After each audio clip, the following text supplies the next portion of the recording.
तो चलिए अब बात करते हैं मध्य प्रदेश की खबरों की। मध्य प्रदेश कांग्रेस अध्यक्ष जीतू पटवारी ने कहा, पेपर लीक के खिलाफ कितने भी कानून बनाए, जहां पेपर लीक होता है वहां भाजपा का कॉलेज सामने आता है, एबीवीपी के कार्यकर्ता सामने आते हैं, एबीवीपी से निकले हुए कुलपति और प्रोफेसर सामने आते हैं। जहां घटनाएं घटती है उन जगहों पर भाजपा और आरएसएस से प्रभावित उनके कार्यकर्ता के रूप में लोग बैठे हैं, वहीं से पेपर लीक होता है। मोदी जी पेपर लीक के खिलाफ कितने भी कानून बनाए, कितने भी भाषण करे, परिभाषा दिखाए, पर जहां पेपर लीक होता है वहां बीजेपी का कॉलेज आता है, एबीवीपी के कार्यकर्ता आते हैं, एबीवीपी के से निकले हुए प्रोफेसर और कुलपति सामने आते हैं।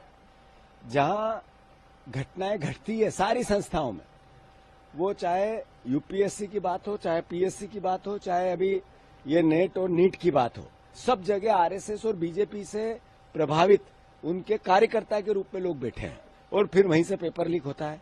नेता पकड़े जाते हैं पेपर लीक में तो बीजेपी के, कार्यकर्ता पकड़े जाते हैं पेपर लीक में तो बीजेपी के। अगर हर तरीके से बीजेपी से प्रभावित पालित पोषित लोग ही इसके पीछे आते हैं, यानी बीजेपी ये करवाती है। कानून बनाने से क्या होगा? अपने लोगों को आप सबक नहीं सिखा सकते हो, हटा नहीं सकते हो, सजा नहीं दे सकते हो, आप ही की नियत में खोट हो। कानून बना के देश को गुमराह करना चाहते हैं क्या? धार में महिला के साथ मारपीट हुई, वीडियो भी आया है, ये वायरल हो रहा है। मध्य प्रदेश बहनों के साथ जितना अत्याचार दुराचार होता है विश्व में कहीं नहीं होता, देश में नहीं विश्व में। 17 बहनों की रोज अस्मत लूटी जाती है। जो धार का वीडियो है बड़ा मार्मिक है। ऐसा वीडियो लगातार कई वीडियो ऐसे प्रभावित तालिबानी तरीके से महिलाओं को पिटते हुए आते हैं। 3000 रुपए खा गई ये सरकार बहनों के। कहा था चुनाव बाद 3000 करेंगे लाडली बहना के, वोट ले लिए, 2-2 बार ले लिए, और उस पैसे पे हलक पे एक शब्द नहीं निकलता है।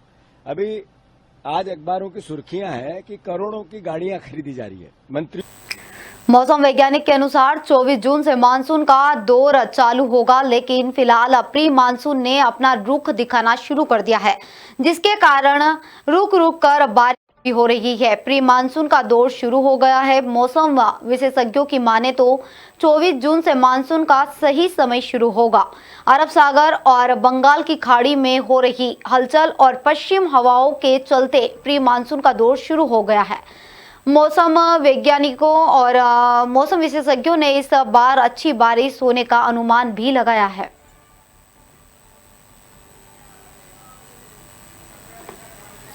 बारिश जो भी मानसून है, मानसून मध्य प्रदेश में जो आना है उसकी फोरकास्टिंग 23-24 जून को की गई है, लेकिन प्री मानसून गतिविधियां शुरू हो गई हैं और अरब सागर और बंगाल की खाड़ी दोनों जगह से सिस्टम हैं जो, क्योंकि अभी जो पश्चिमी हवाएं चल रही थी उनका प्रभाव धीरे धीरे कम हो रहा है, तो मानसून आगे बढ़ने की स्थितियां बन रही हैं और जिस कारण प्री मानसून गतिविधियां शुरू हो गई हैं। प्री मानसून गतिविधि के अंतर्गत गरज चमक और तेज हवा के साथ कुछ समय के लिए बारिश होती है और स्थितियां आगे निकल जाती हैं। उज्जैन में आज सुबह बारिश हुई है, 12 मिलीमीटर बारिश दर्ज की गई है। तो प्री मानसून एक्टिविटी शुरू होना अच्छा संकेत माना जाता है कि मानसून शीघ्र ही मध्य प्रदेश में आएगा। इस बार बारिश का क्या फोरकास्ट हुआ, कुछ किस तरह का रहेगा? ये बहुत अच्छा फोरकास्टिंग है बारिश के संदर्भ में। 102% बारिश की फोरकास्टिंग राष्ट्रीय स्तर पर की गई है, तो निश्चित है कि मानसून बहुत।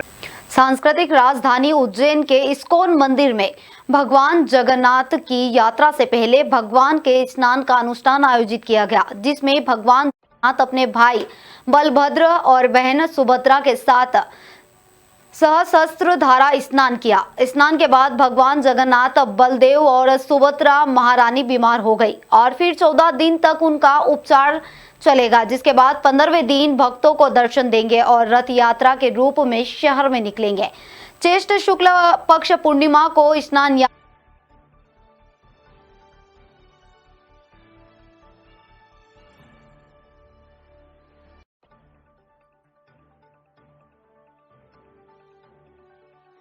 जगन्नाथ जी की स्नान यात्रा हो रही है पूरी के तर्क पर। यही फेस्टिवल में जैसे जगन्नाथ जी का आज अपीयरेंस डे है, बर्थडे माना जाता है। इसी दिन सतयुग में जगन्नाथ, सुभद्रा जी और बलराम जी प्रकट हुए थे। तो आज के दिन अभिषेक हो जा रहा है। यहाँ इस्कॉन उज्जैन है, यहाँ से 17 रथ यात्राएँ निकलेंगी 15 दिन के बाद, और पूरे विश्व में भी जगन्नाथ जी का उत्सव मनाया जा रहा है। क्या क्या उपयोग किया गया है स्नान में? इसमें पंचामृत यूज़ किए गए हैं, दही, दूध और घी और हनी, मधु और गऊ के प्रोडक्ट्स। सतयुग में सबसे पहले भगवान का प्राकट्य मूर्ति के रूप में, विग्रह के रूप में हुआ, और जब उनकी स्थापना की गई तो बहुत ही स्नान कराया गया, और उसके बाद भगवान बीमार हो जाते हैं और फिर जो है निकलते हैं रथ यात्रा के लिए, दर्शन के लिए। तो वहाँ आज ही का दिन था जब उनको अच्छे से स्नान कराया गया था, और इसी परंपरा का निर्वहन आज भी किया जा रहा है। सौभाग्य यह है कि इंद्रद्युम्न महाराज ने, जो कि उज्जैन के राजा थे, उन्होंने ये मूर्ति की पधरावना की थी। आज सुबह से भगवान का पांडु विजय के साथ में बाहर स्नान वेदी पर लाया गया है, उनका स्नान हो रहा है। स्नान के पश्चात पुनः अपने घर में जाएंगे, गर्भगृह में, और गजवेश के रूप में दर्शन देंगे, और तत्पश्चात 15 दिन के लिए वह अस्वस्थ हो। इधर उज्जैन में आदिवासी महिला के साथ हुए गैंगरेप के आरोपी इमरान का घर पुलिस ने पंचायत की मदद से तोड़ दिया।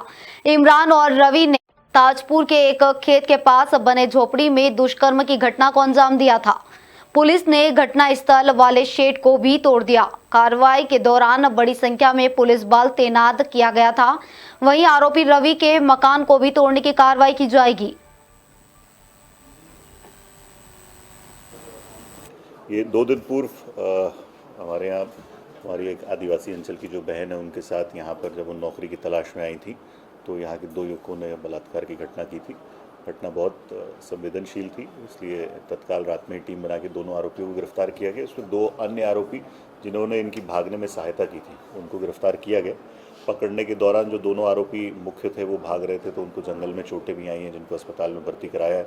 आज उनमें से जो घटनास्थल पर जो घर बना हुआ था, प्रशासन के द्वारा उसको अवैध मानते हुए उसको भी तोड़ा गया है, और अभी ताजपुर में जो निवास स्थान था उसको भी तोड़ा गया है।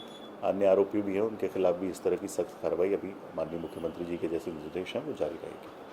तो इसमें टोटल कितने आरोपी थे? अभी हम लोगों ने 4 आरोपियों को इसमें अरेस्ट किया है। 2 मुख्य आरोपी हैं जिन्होंने घटना कारित करी थी, 2 ऐसे आरोपी हैं जिन्होंने इनको भागने में मदद करी थी, इसलिए क्योंकि अपराधी को संरक्षण देना भी एक अपराध है, इसलिए समाज को एक स्ट्रॉन्ग मैसेज देने के लिए जो दोनों संरक्षण देने वाले और भागने में मदद करने वाले आरोपी, उनको भी गिरफ्तार किया है। नहीं, 2 ही लोगों ने जो महिला ने बयान दिया उसके हिसाब से 2 मुख्य आरोपी हैं जिन्होंने महिला के साथ दुष्कर्म की घटना की।